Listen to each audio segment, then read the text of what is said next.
An indescribable itch burned at my back, arms, and legs.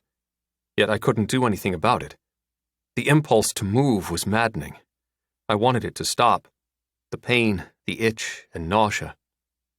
I needed to breathe, yet there was no air. I needed to move, yet there was no space. I needed to see, yet there was no light. Soil pressed in against my body from all sides, threatening to crush me as it promised death, yet never delivered. Madness pressed in on my mind. If it kept on going like this for much longer, who knew what would become of me? I felt chi swirling around me, encasing my body and saturating my makeshift coffin. Something or someone had trapped me in eternal darkness, but how long had it been? Weeks? Months? Years? What happened before the darkness? My memories were fragmented and out of order. The occasional creature passed nearby, a worm or mole, but they were far too small to make any difference. They teased me with their freedom, slowly burrowing through the soil.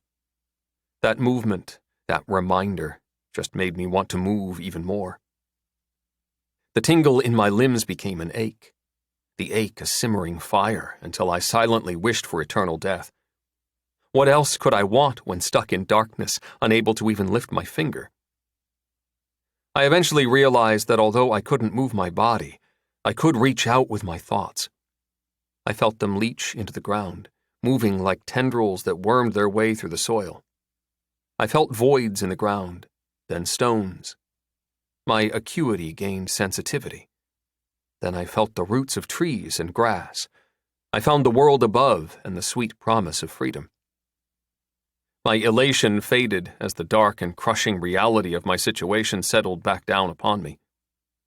A lone soul would pass by occasionally, but no matter how hard I tried, I couldn't contact them.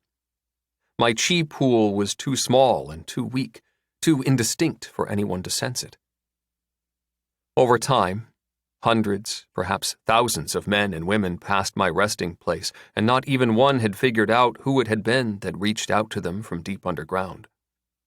I was prepared to give up, to pull my tendrils back for good and give in when I felt another faint vibration passing through the soil.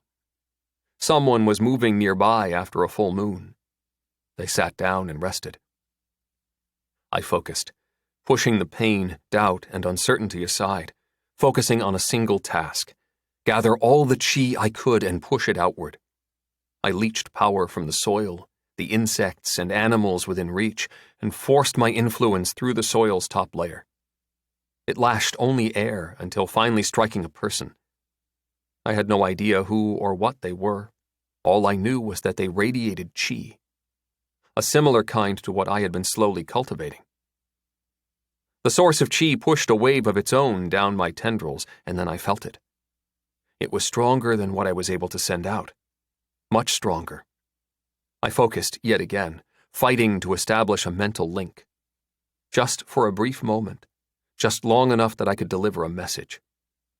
I bore down and sent a burst of chi, channeling a single word: help. A chi burst fired back in response. It was erratic and confusing. Who said that? Where are you? Come out! They felt confused, their chi raw and fluctuating wildly. They were frightened. Dig me out. I am stuck right beneath you. It was all I could manage to send as the effort drained my strength and the connection severed. My prison went silent again for several excruciating moments until a burst hit me, echoing through my body. It was recognition, panic, and fear all wrapped up together. I unexpectedly felt alive, at least as alive as I could while buried deep underground, lost and forgotten in the insufferable darkness. Then anxiety seized my heart. What would they find when they reached me? Would they help or scream and run away from whatever I was? Why was I thinking like that? I was what exactly? Would I be able to speak if I needed to? No, I remembered. I was a beast and had been rather strong before I'd gone to sleep. Would they take one look at me before running a blade through my heart? Did I even have a heart?